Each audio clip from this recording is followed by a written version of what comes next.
When it comes to cultivating resilience and positivity, Jon Gordon is a beacon of inspiration. What techniques could you share about how you learned to rewire your brain from being negative to one that is more positive? So we got to turn on the light in our life and allow the negativity to dissolve. You're not the thoughts you think, you're the thoughts you believe. You do a lot of work with leadership. What do you believe is the best way to lead a team? 4 C's: communication, connection, commitment, and caring. And you put those 4 C's into practice and you will be a better leader. If someone, is starting a new business, when do you know when to stop and when do you know when to keep going? Jon, your story is really interesting. You had a harder 20 and 30-year-old time of your life. Now you're obviously a very well-renowned leadership and mindset coach. But as I just mentioned, you didn't always have everything together. So I'd like you to tell us a bit about that time and what led you then onto the career path that you're on now. Yes, it's interesting that I do this work now. My college teammates, I played lacrosse in college. They cannot believe what I'm doing now because I was a mental wreck in college and really struggled in my 20s with, anxiety, depression, just trying to figure my life out. A lot of people are feeling like that now, and that's how I felt back then. But that path ultimately led me to do this work because I was so miserable, so negative that my wife had enough of my negativity. And she said, I love you, but I'm not going to spend my life with someone who makes me so miserable and is so negative all the time. So if you don't change, we're over. And it was a huge, huge wake-up call for me. I wanted to stay married. I did not like who I had become. I mean, I was a mover and shaker. My early 20s, I was someone who was an athlete in college. Again, even though I struggled with my mental health and just confidence and anxiety and so forth, I still was accomplishing things, just struggling along the way. But now I was falling apart in every aspect and failing miserably. And so I wanted to be a better person. I wanted to be a better husband. I wanted to be a better father. And I remember saying, what am I born to do? Why am I here? And why am I so miserable? And I realized I was miserable because I was focused on myself and I was not about helping others. So I began to shift that mindset and say, okay, I want to help others. I want to make my life about others. I don't want to feel this way anymore. I'm sick of trying to be successful and feeling miserable in the process. I just want to be happy. And I realized I was happiest when I was helping others. And I recalled the time when I ran a nonprofit called the Phoenix Organization in Atlanta in my 20s. And we raised money and volunteered for youth-focused charities. And I spoke at a lot of these events that I would have, and I really enjoyed that. And I remember, getting this download that said, you're going to write and speak.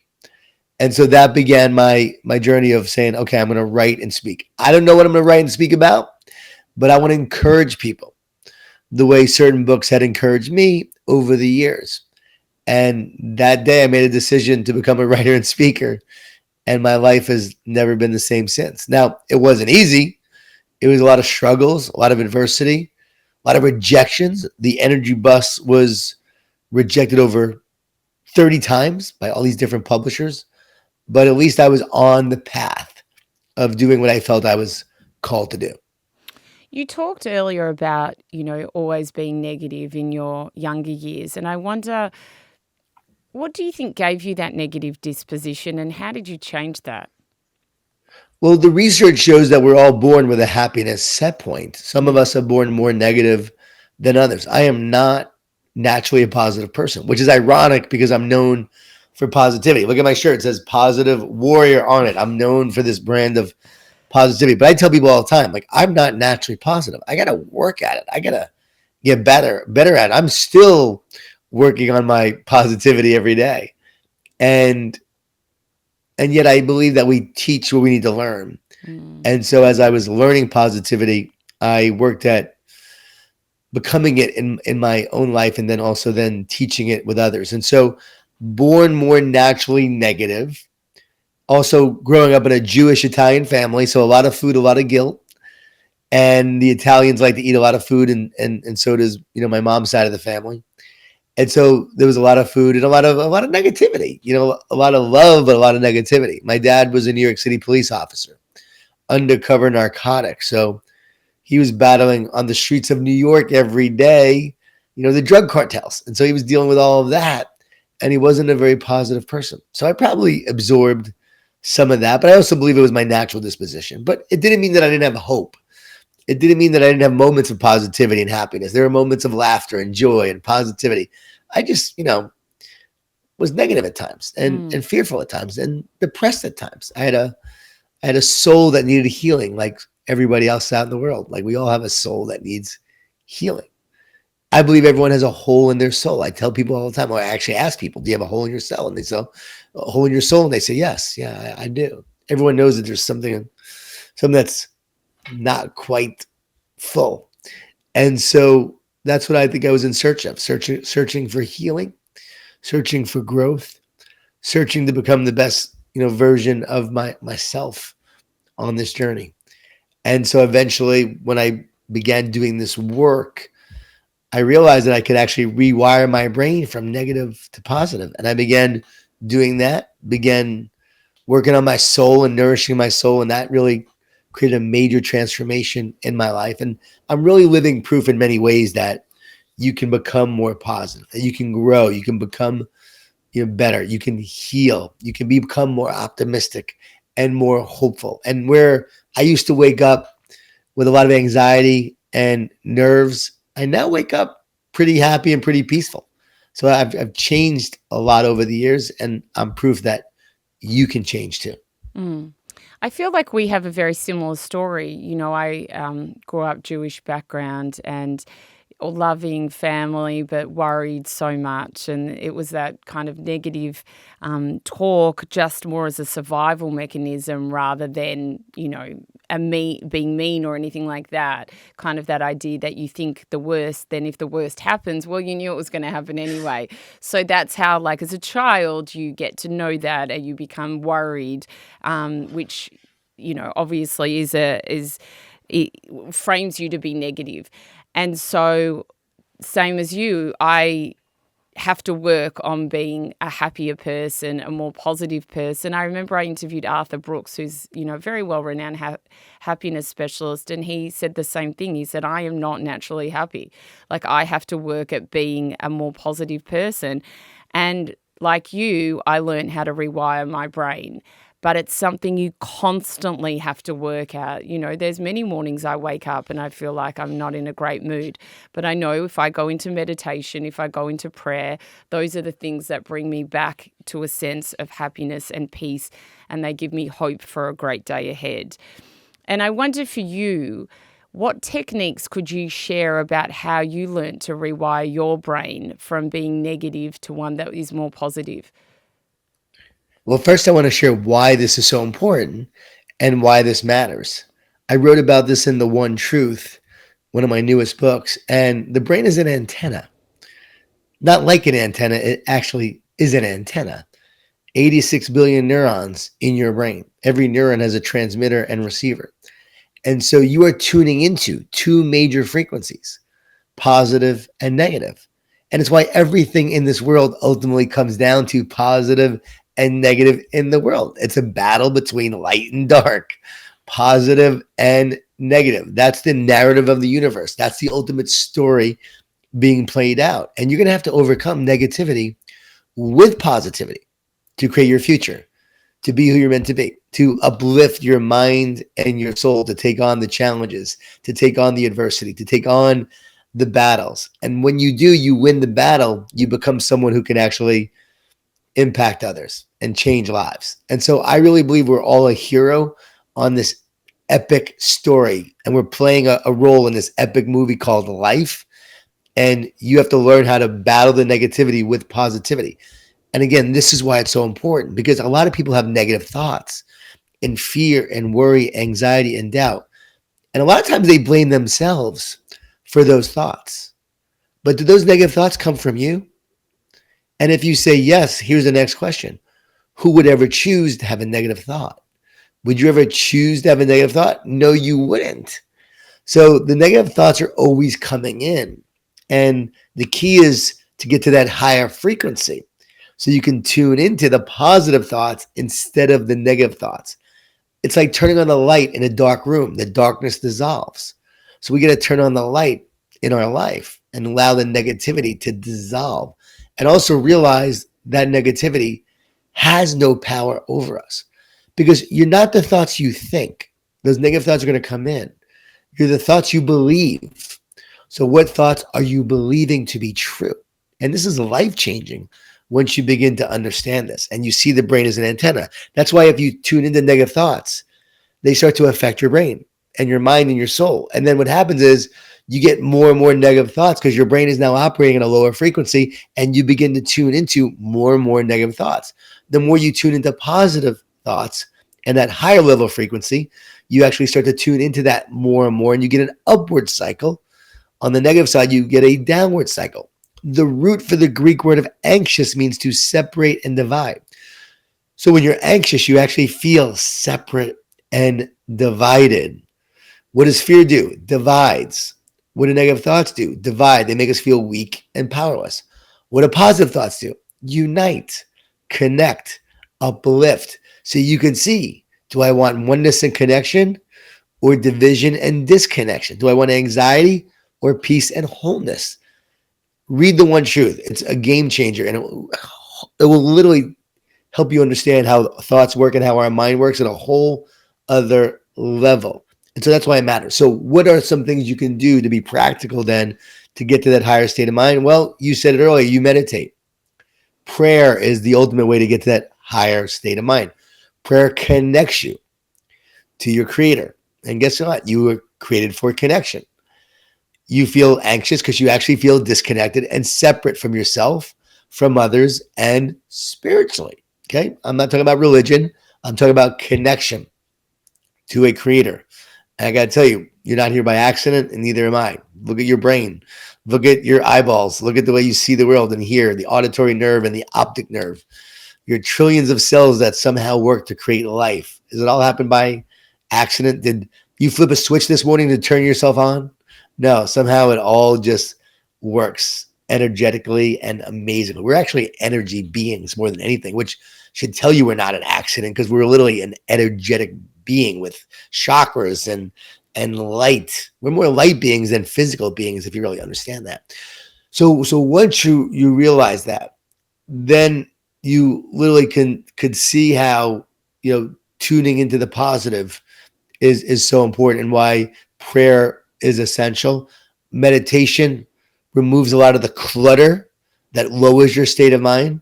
Whereas when you don't have a lot of thought, that gets you to a higher frequency and a higher state of mind. So a lot of thought actually lowers your state. So that's important to understand. Meditation, same thing. So those are great. And a gratitude walk is my favorite thing that I've done over the years. I started walking and practicing gratitude, saying what I was thankful for. And the research shows you can't be stressed and thankful at the same time. So every day I would go walk and I would say what I was thankful for. And what was I doing? Well, I didn't know it then, but I know it now. I was tuning into the positive instead of the negative. I was feeling blessed instead of stressed. I was creating a fertile mind that was ready for great things to happen. I was flooding my brain and body with positive emotions that uplifted me instead of those stress hormones that slowly drained me. And nurturing that brain, nurturing that antenna, getting myself to a higher state of mind and frequency. Changed my life, that gratitude walk. I also love the idea of having a success journal and go to bed every night writing down your success. So before you sleep, you write down the one great thing that happened that day. And as you do this day in and day out, you begin to focus on your successes instead of your failures. So you go to bed every night a success. You wake up in the morning a success. And now you're ready to create more and more success during the day. What we focus on shows up more in our lives. What we look for, we find. If you don't believe me, look for blue cars on the road today. You will start seeing more blue cars. The brain is an antenna. You'll focus on it. You'll see more of it. And this is the power of success. So you create a positive loop. And then I'll just share one more. My best strategy is to talk to yourself instead of listening to yourself. And that didn't come from me. That came from Dr. James Gills. He's the only person on the planet to complete 6 double Ironman triathlons. Do you know what an Ironman consists of? You can tell Riding us. your I think bike I for know, yeah. riding your bike for 112 miles. You swim for 2.4, and you run a marathon. And then the next day, you do it again for a double Ironman. And Dr. James Gills did this 6 times, and the last time he did it, 59 years old. And so he was asked how he did it. He said, I've learned to talk to myself instead of listen to myself. He said, if I listen, I hear all the fear, the negativity, the doubt, all the reasons why I can't finish this race. But if I talk to myself, I can feed myself with the words and the encouragement that I need to keep on moving forward. And just really great advice. Talk to yourself. Don't listen. Don't believe the lies. Don't listen to those negative thoughts. Speak life, speak words of encouragement, and watch how that uplifts you and gets you tuned into that positive, higher frequency. I love that. Those are such great tips. Relationships is obviously a big part of anyone's human experience, and it also can be an unbelievably tricky part of the human experience.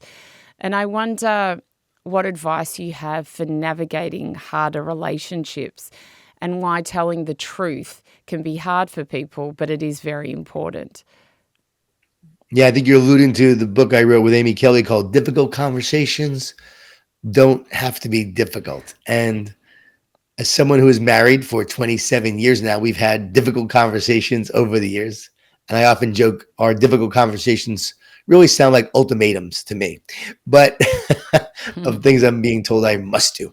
But we'll have conversations over the years, and we have a great relationship and a great marriage. And communication was a big part of that. And speaking truth has always been a big part of that. You have to speak truth to others, but you must do so in love. And often love must arrive first. They have to know you love them in order to be willing to hear the truth.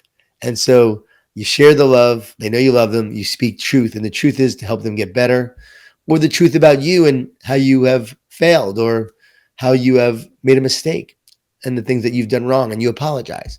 Whatever it may be, when you have trust and you have truth and you have transparency, you can really build a great relationship. If you're hiding from yourself and you're hiding from your significant other, you cannot have a great relationship. You've got to connect and meet and discuss and share and be vulnerable and be real and really talk about the difficult conversations and the challenges you have in order to have intimate and meaningful connection instead of superficial connection. And when you do, you grow together instead of being further apart. Like my family and I, we've had many difficult conversations over the years. I have a 24-year-old and a 26-year-old now. And we had many difficult conversations, but we were always honest and straightforward and real. And man, we fought, but we've been through the fire together. And because you've been through the fire, now there's a bond where you feel strengthened rather than feeling and being weak. You're actually stronger together because of those intimate, real conversations. And so if you have a fight, how do you deal with the aftermath of that? Fighting does not hurt the relationship. It only hurts it if you don't have trust and love. And if you say things that are demeaning and hurtful and things you can't take back, there's ways to fight well. So it's not really the fight. It's, do you have trust, respect, and love? And if you have trust, respect, and love, you can fight and disagree, but it will make you stronger. If you don't have those three, those trust, the love, and respect, and you fight, you're now going to become weaker. So we often think fighting hurts a relationship. Not really. If you fight and you're real and you're honest and you grow because of that fight, you get better. We all know couples who never fought, never had any disagreements, and often they get divorced because they were never real about things and never said things. They kept things to themselves. They didn't like something. They were hurtful. Finally, one day they just had enough. It's like the couple, like my wife and I, who fought a lot over the years, that would, be at dinner together and we'd be fighting, next to the other couple, and we're still together going strong.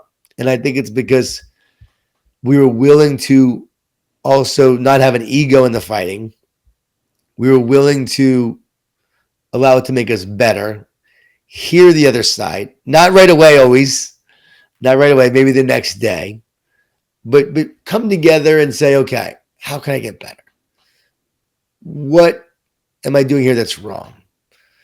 Do I want to be right or do I want to be happy? And there were times that we each had to give up our ego at different times in order to do that. So it's a give and take, and it's not a perfect science.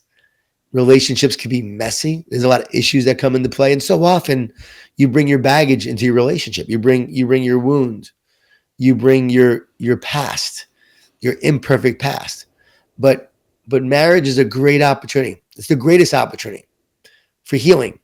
Because as you join together and you love one another and you are open and honest and transparent with each other, then you begin to heal in that loving relationship. And it's a great opportunity. It's the best opportunity to truly heal and then grow together as one. Instead of being separate and being individuals, you now become one team. I wonder, you do a lot of work with leadership and, big companies. I wonder, from a leadership perspective, what do you believe is the best way to lead a team or a business? Well, leadership is all about relationships. So we were just talking about relationships. Everything comes down to relationships. With relationships with your kids, relationships with your friends, your loved ones, your spouse, your significant other, and also at work. So as a leader, you have to have the ability to not just share a great vision, which I believe is important. You also have the ability to rally people towards that vision. Optimism and belief are essential. You have to be able to build a great culture. I wrote a whole book on leadership called The Power of Positive Leadership and a number of other books. So there's a whole framework there if someone wants to read about my framework for leadership. But you have to have the ability to overcome negativity, to address negativity, deal with it, and build great teams through great relationships. 4 C's: communication, connection, commitment, and caring. And you put those 4 C's into practice, and you will be a better leader. Now, caring to me is all about love and accountability, which is a big part of leadership too. I love you. I care about you. I'm going to help you grow. I'm going to support you, but I'm also going to challenge you.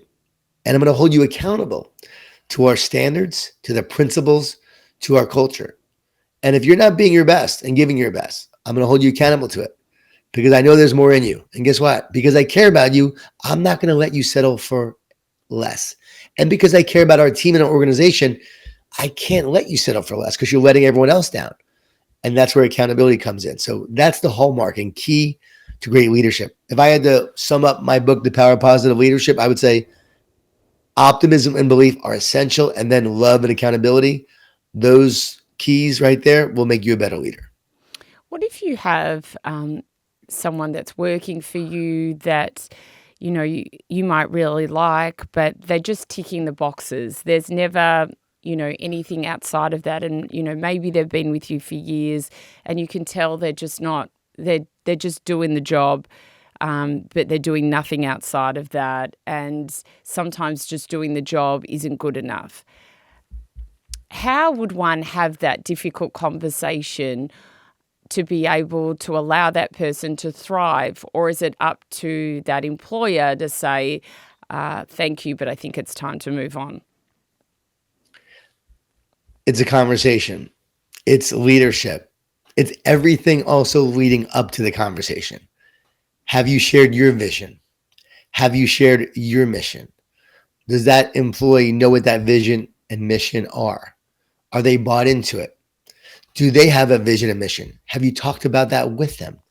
Have you helped them understand and to clarify what their vision and mission is and how their vision and mission actually contributes to the team and organization's vision and mission?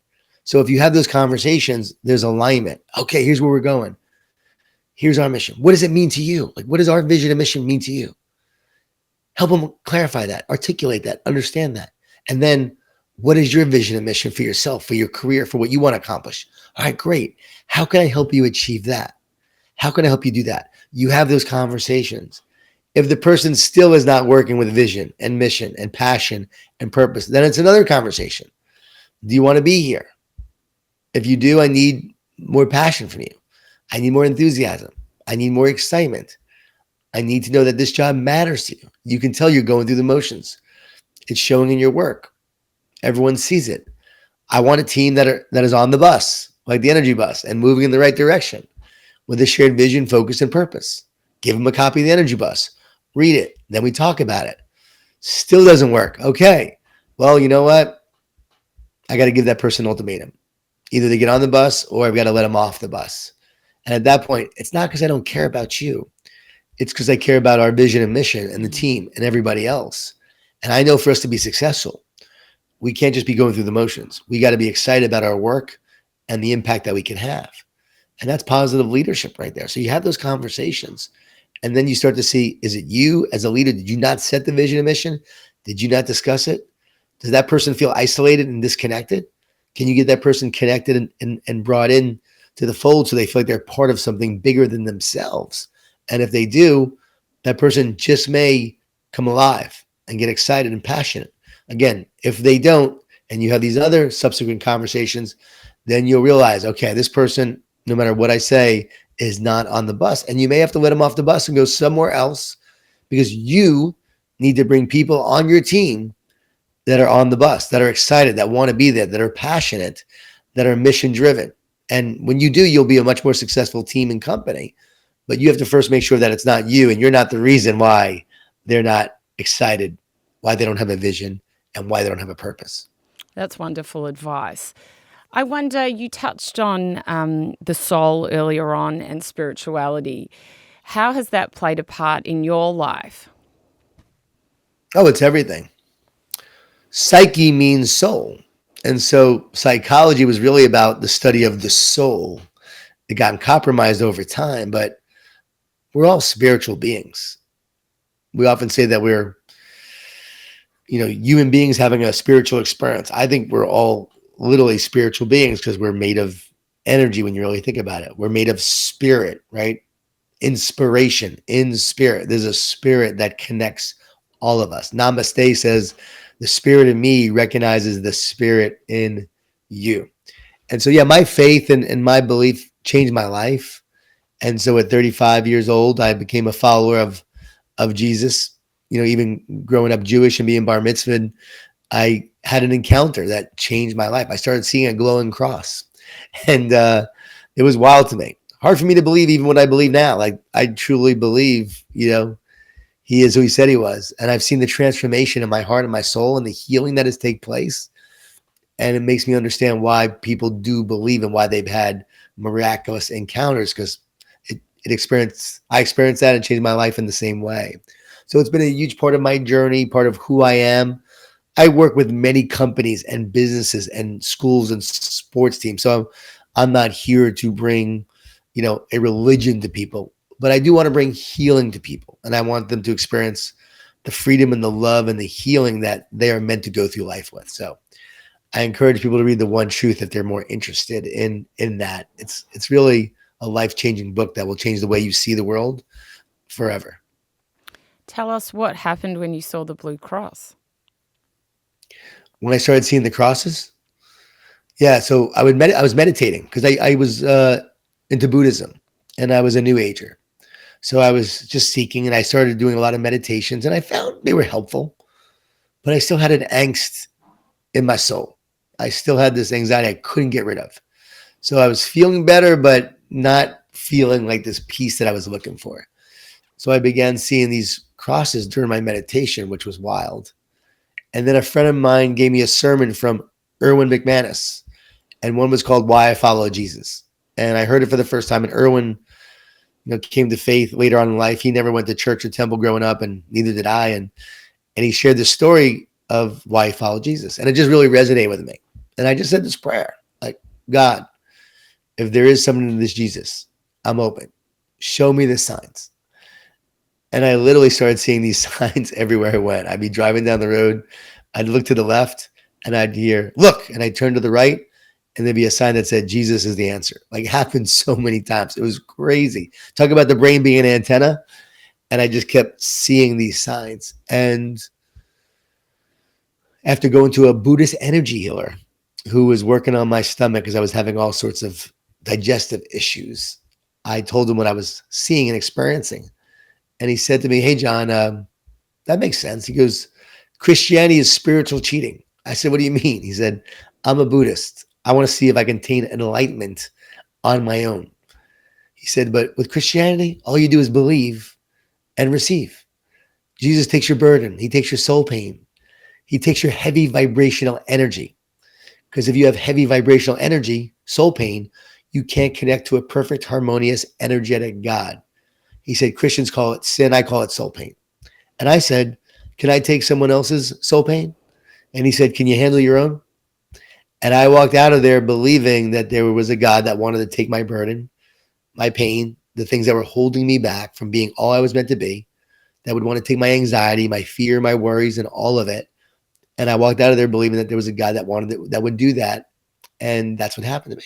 And that is when I began writing and speaking and wrote The Energy Bus, 30 books since, over 5 million copies sold. Again, they're not religious books. Some are secular books and business books. Others are more spiritual books. The One Truth is a combination of psychology, spirituality, science. It's like brings it all together, but very different books. Power of Positive Leadership, Power of a Positive Team, all about leadership and teamwork, being a great team. The Hard Hat, being a great teammate. You win in the locker room first, all about the 7 C's to build a winning team. So I've written all these different kinds of books, but I do have to say that it's my faith that has given me the inspiration, the insight, the wisdom, because these ideas just come to me and I write them in about 3.5 weeks. And I got to realize that I didn't do this on my own. So I know there's a greater power and I'm on this planet to make a difference and make an impact. I wonder if someone, is starting a new business, or maybe they're, chasing a deal, or they could be starting a podcast, whatever it is, writing a book, and they're coming up against struggle. Maybe they've been doing it for a few years and something just isn't landing. How do they know to keep on keeping on when their business is not bringing in any money, or they just feel like they haven't gotten the traction that they want to? When do you know when to stop, and when do you know when to keep going? Do you feel called to do it? Do you believe that you want to make a difference? Is it worth the fight? Everything you do is going to be a fight. Everything is going to be a struggle. Nothing is easy. So to say that you shouldn't expect challenges and difficulties and setbacks is to say that you shouldn't have a life, because life is filled with negativity, adversity, struggles, and challenges. We all have to face them, actually. And we need the battles along the way to make us stronger. So you're given worthy opponents. My good friend Brian Schwartz just wrote a book called Worthy Opponents. You're given worthy opponents on your journey through life in order to grow. It's actually part of the growth process. And if you never had those battles, you wouldn't become who you're meant to be. Mm-hmm. So me being rejected by 30 publishers, me being told no, the book comes out and bookstores wouldn't carry it. I went on a 28-city tour around the country. I should have given up many times. Like, bookstores wouldn't carry the book, but I kept going, kept sharing. It took 5 years for it to be a bestseller. Now that book has sold over 3.5 million copies. So to me, it was part of my mission to encourage and inspire as many people as possible, one person at a time. And I knew it was part of my mission. So I wasn't going to give up because it was part of my mission to do that. And I think that's how you know, like, is it worth the fight? Is it a mission? And are you willing to go through the battle in order to learn and grow to become who you're meant to be? And something else may come along that you're meant to do. And if that happens, life is showing you what your purpose and your plan is. Like, I ran for city council. I walked door to door to 7,000 houses when I was 26 years old running for political office. I lost the election. So I did everything in my power. I went for it. I lost. Okay. Sometimes you have to lose a goal to find your destiny. Years later, I'd become a writer and speaker, and I found my calling.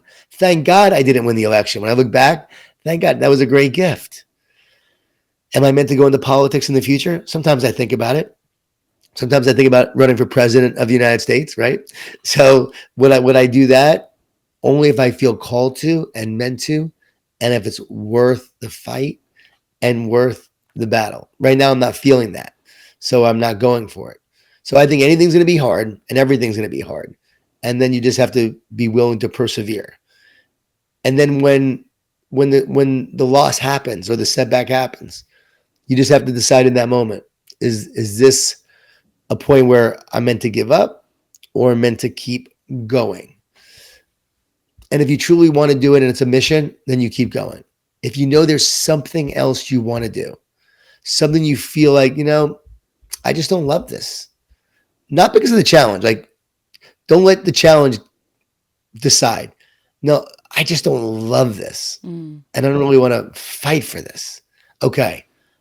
Then you give up. And I think in your heart, whether you truly love it and want it or whether you don't.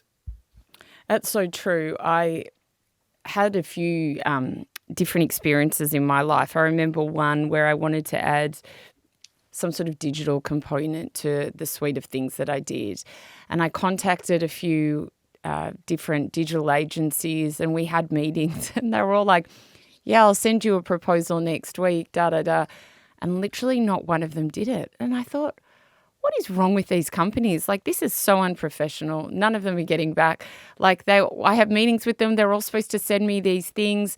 And it was interesting, Jon, because a few months later, I thought to myself, I have no interest in adding this digital component to my suite of services that I offer. It was just that a few people had said it would be great for you to do this and it would add to this and that. And when I reflected on it, I'm like, I have no interest in that. Thank you, whoever's out there watching, for not getting them to get back to me, because I would have spent a heap of money doing something that I actually didn't want to do. And so sometimes it's really interesting. Those kind of things will help you in the end. And I have another story which people might find helpful. I remember years ago, a girl from the US said to me, I'm interested in potentially doing a tour in Australia. Do you know anyone who could help me out? And there was a guy I worked with ages ago, and I called him and I said, oh, I've got this girl, da-da-da. And she's like, interested in, he was, okay, but what about you? Are you interested in doing something like that? And I had never thought about that before. This is nearly a decade ago. And I was like, oh, yeah, maybe. He set up this meeting with someone in the US, and I will never forget this. We literally rock up to this meeting. We're sitting on Zoom, and it was supposed to be the guy in the US, the manager, and me. The manager never showed. I called him like 4 times, nothing, messaged him, nothing. To this day, Jon, I have never heard from him. We were sitting on that Zoom call and like we couldn't even get into the call because he was the one that was, needed to start it. Anyway, the whole thing was bizarre. And I thought, universe, what was the point in that? What was the point in like getting to me to that point and just sitting on a call? You know what that was? It put the idea in my head that maybe doing tours was good. Maybe it would be helpful to get a manager. So there are all things that I ended up doing in time. And I just, finished a live tour because even though I had that negative experience, it just planted the seed in my mind.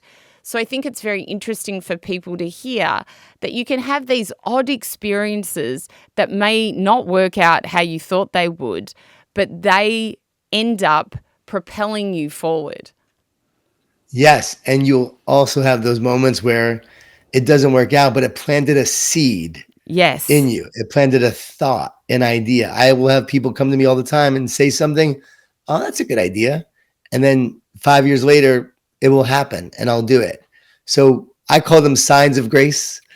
And those signs of grace will often show you the way. And they're just like these beautiful cosmic clues that are being shared with you along the journey of life, pointing you in the direction that you are meant to go. And Sarah, I just want to say that you're here for a reason. There's no accident. You're here. You have a mission. You have a purpose, and God created you on purpose for a plan. And so God's going to orchestrate things along the way that will guide you on your path and purpose. And when you look back, you'll go, oh, yeah, I didn't do that alone. Too many things would have had to happen to be an accident. Too many coincidences, we call them coincidences. There were actual signs along the way guiding you towards your destiny and your path. And I believe everyone has that if they're willing to go through life with open eyes and with ears to hear and a soul and a spirit that will actually listen to something that's happening that's so much greater than what we are experiencing in these physical five senses. I wonder for you, how were you able to read the signs for people listening who feel like, I don't know what they mean? And, again, going back to you saying that you tried 30 publishers or something like that, and they all said no, like, I've got a book coming out soon. If I had 30 rejections, I think maybe I would think the universe doesn't want me to write a book, but you kept pushing forward. And thank God that didn't happen to me. And I straight away got a publisher. But I wonder, how did you know that 30 rejections wasn't, hey, Jon, it's time to give up, or maybe you should write a new book, or maybe writing's not for you? You have to listen to your heart more than you do your critics. I believe the soul knows. Your soul deep down knows. And if you listen to it and follow it, it will guide you on the right path. The soul knows when you do something wrong. The soul knows when you're being dishonest. The soul knows when you're not living your best life. Your soul knows when you allowed fear to get the best of you. So your soul knows. And so for me, it was just a knowing. It was a knowing. I mean, there were moments when I said, maybe I should give up. Maybe I am not meant to do this. And then I would get a hit, a feeling, a knowing. Nope, you got to keep going. You can't quit. You got to keep going. I often get ideas and insights and intuition that just comes. And I really believe the more you spend time, for me, it was walks of gratitude and walks of prayer and silence. The more I would do that day in and day out, I began to hear the voice of God very clearly and receive the directions very clearly. If you're not spending time with God, it's like you're trying to get on a frequency that's jumbled and too much static. But the more you tune that dial in, it becomes a very clear connection and you begin to hear the voice. You can receive the wisdom, receive the knowing, but it takes time. You got to spend time with God. God is not meant to be a stranger. It's a personal relationship. And you come from the Jewish faith, the Jewish faith is where God wanted to walk with people of the Jewish faith. He wanted to walk with them. He wanted to have a relationship with them. And it was a journey of like, here, let's have a relationship. And I think too many people reject God. They reject God because they're angry at God. Something happened in their life, something where they were hurt, where they didn't get what they wanted. So they wind up being angry at God instead of trusting God. And when you don't trust in God, you know what you try to do? You try to be God. And then you try to be God, and then you separate yourself from God. And the story of Adam and Eve from the Jewish faith, it's an old ancient Jewish story. Even though it's in the Bible, it's an ancient Jewish story. And what is that about? Man and woman not trusting in God, so they tried to be God, eat from the fruit of the tree, and then because of that, they were separated from God. And the same thing happens to us. So that's why I tell people, just trust, just surrender.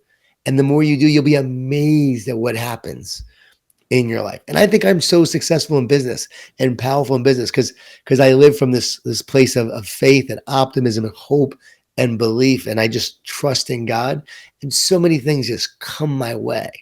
So yeah, I am successful in business. I'm a business author, what I'm known for. Yeah, you can sense my deep spirituality because that's my essence of who I am. And that essence lives through me and projects out into the world. And it projects power and wholeness and peace versus fear, anxiety, disconnection, worry, and let's just say despair. Who wants to work with a person in despair? Who wants to work with a company that's not optimistic? Who wants to work with a leader who is a pessimist, right? No, it's that optimism. It's that belief. It becomes that self-fulfilling prophecy. And it's not fake positivity. It's very real positivity. Born through the fire that becomes resilience, becomes grit, becomes mental toughness and a positive mindset. That's the key. There's a line that I've been saying a lot to myself recently is like, let go and let God, which is, I didn't make that line up.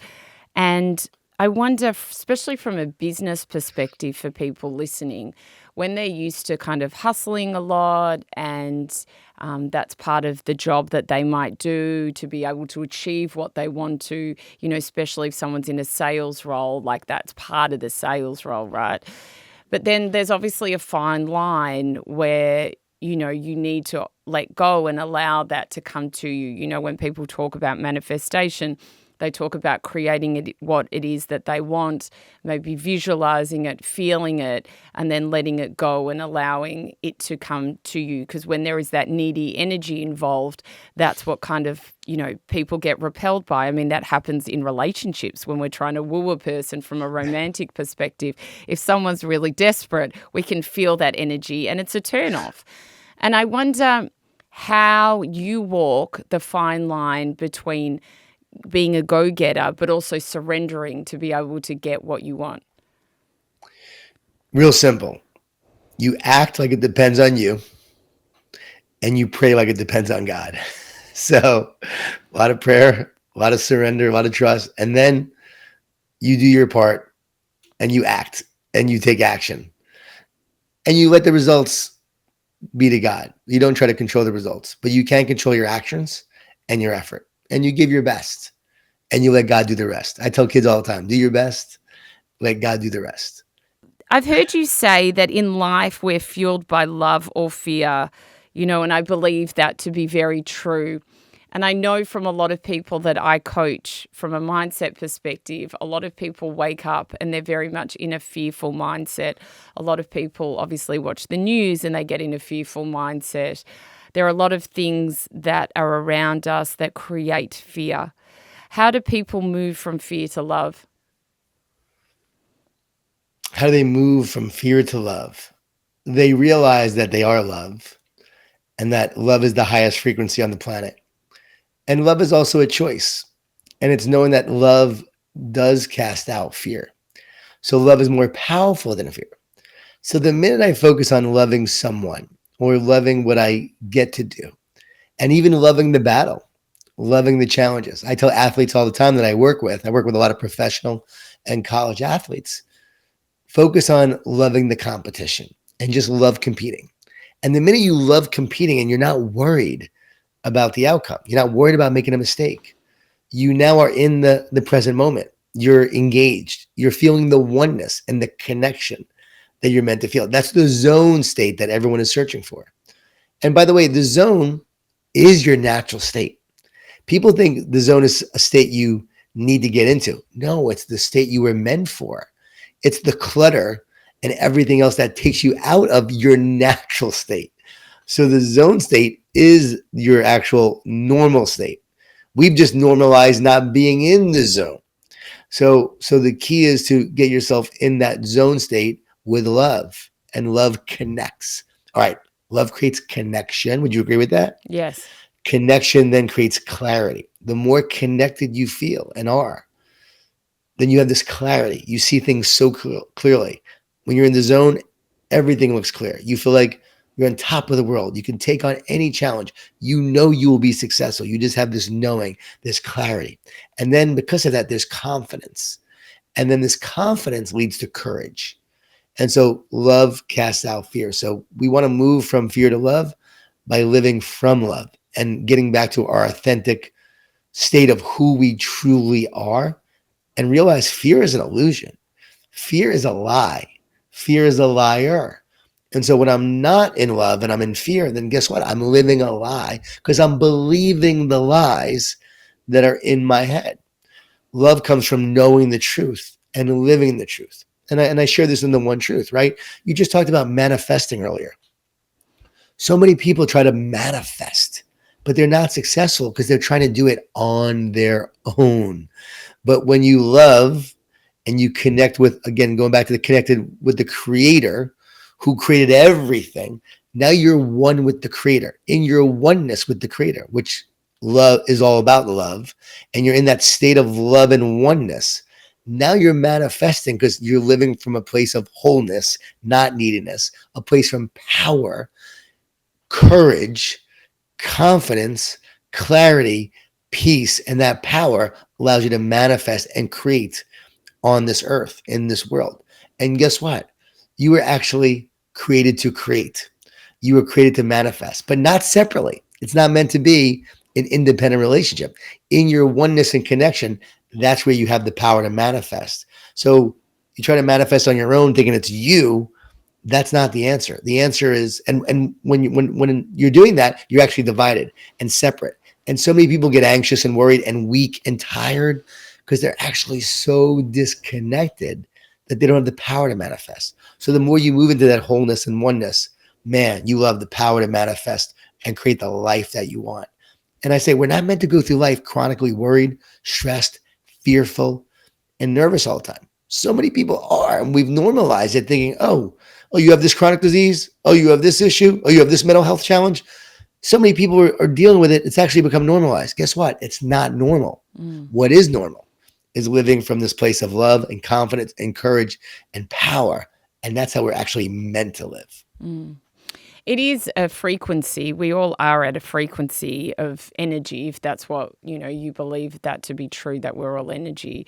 And you can tell straight away when someone's vibrating at that low energy, because it's just, you go into a room and you can feel the anxiousness, you can see the negativity, and it's actually quite a repellent once you've realized that, you know how to create a higher energy. You can really tell when other people are at a low energy. And I agree with you. If I'm ever doing visualization or doing some sort of practice to be able to bring my dreams into reality, I need to get into that high frequency to be able to do that. I need to go into my heart first to be able to create from that space, to be able to visualize what it is that I want. And I know that if I'm not in that mindset, then there's no point trying to attract that to me, because it's just not going to work. That's good. That's good. That's powerful. I wonder, Jon, what is some of the best advice that you have ever been given? Well, Dr. James Gill's talk to yourself, don't listen to yourself is one I share all the time. And as a speaker from Erwin McManus, he said, good speakers try to get the audience to feel something.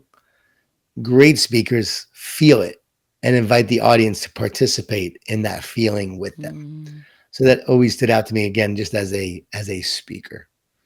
And love, serve, care. I wrote about this in The Carpenter. Just focus on loving others, serving others, and showing that you care. And when you do, your business, your life will exponentially grow. Do you have a favorite prayer? A favorite prayer? I just use a prayer acronym to pray. And it's P, praise. Practice gratitude and praise. Or repent. I do repent for not loving and trusting God with all my heart, for the pride that also gets in the way, that disconnects me from others. So I repent. That's asking for forgiveness. A is I ask. It's okay to ask, and I love asking. Ask for what you want. Ask God. God wants to give you goodness. He's not going to give you everything you ask for, but ask. And then why? Yield, which is surrender. So after I ask, I surrender. Use me for your purpose, God. Guide me towards my purpose. Show me the way. Have me do what you want me to do, and have me be what you want me to be, and have me speak where you want me to speak.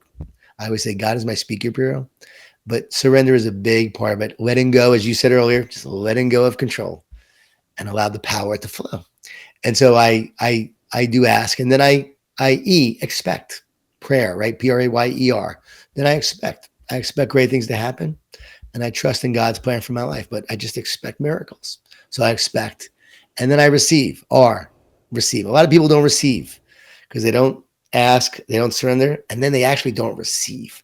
So I give myself permission to receive the blessings, the gifts, the abundance that is meant for me, and the work that I'm meant to do. And it's just incredible how things happen when I do that. And so that's my prayer often. I'll pray for my kids. My wife and I pray every night before bed. And our prayer is, God, we invite you into our marriage to love us, to unite us, to heal us, and to strengthen us so we can grow strong together and serve you together and raise children that glorify and honor you. And ever since doing that prayer, our marriage has gotten strong because we almost divorced. That's a whole other story. We wrote a book called Relationship Grit together. And through that almost divorce process, we began praying every night. And now our marriage is strong as ever because instead of 2 chords, we're now 3 chords. My wife, myself, and God interwoven together. And that builds a unbreakable bond.